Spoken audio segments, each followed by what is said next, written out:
अ, हा जो आराखडा आहे पूर्वीच्या कार्यकारिणीमध्ये मंजूर झाला होता. मी नवीन सचिव आहे आणि मी सचिव झाल्यानंतर धम्मचक्र प्रवर्तन दिनाच्या कार्यक्रमामध्ये हा चित्रफित याचा आराखडा दाखवण्यात आला होता आणि त्याच्यानंतरच बांधकाम सुरू केलं. बांधकाम सुरू झाल्यानंतर 2-3 महिन्यानंतर जनतेचा रोष दिसला आणि आमची नवीन कार्यकारिणी जनतेच्या भावनासोबत जाण्याचा आम्ही निर्णय घेतलाच होता. परंतु निर्णय बंद करणं एवढं सोपं नव्हतं, कारण की जुन्या कार्यकारिणीने करार केला होता.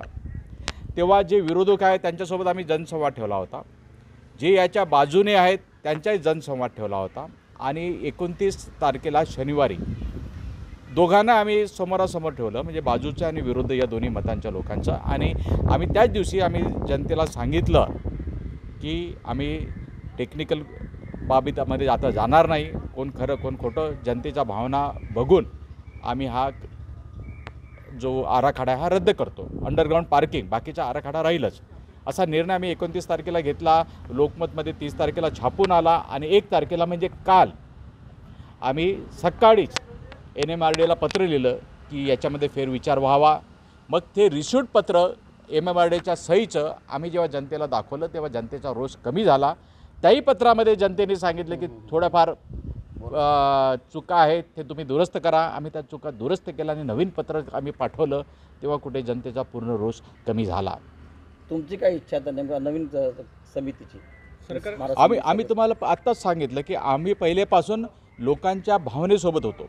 टेक्निकली कोण बरोबर कोण चुकीचं याच्यापेक्षा लोकांच्या भावना काय आहेत हे महत्त्वाचं आहे आणि म्हणून आम्ही हा प्रोजेक्ट आहे, हा जो अंडरग्राऊंड प्रोजेक्ट हा रद्द करण्याच्या बाजूनेच होतो, रद्द करण्याच्या. आता सध्या स्थगिती मिळालेली आहे, मात्र तो कायमस्वरूपी रद्द करावा असं तुम्ही मुख्यमंत्री उपमुख्यमंत्र्यांना मागणी करणार आहात का? नाही, आम्ही अंडरग्राऊंड स्ट्रक्चर जे आहेत, अंडरग्राऊंड पार्किंग आहे, अंडरग्राऊंड ऑडिटोरियम आहे, सगळे अंडरग्राऊंड स्ट्रक्चर्स आम्ही बंद करायला सांगणार आहोत. पण उर्वरित बाकीच्या ते नूतनीकरण आहे, सुशोभीकरण आहे, ते तर आम्हाला करावंच लागणार आहे. आमच्या तर आजी इच्छा आहे की दीक्षाभूमीची काय पलट करावी.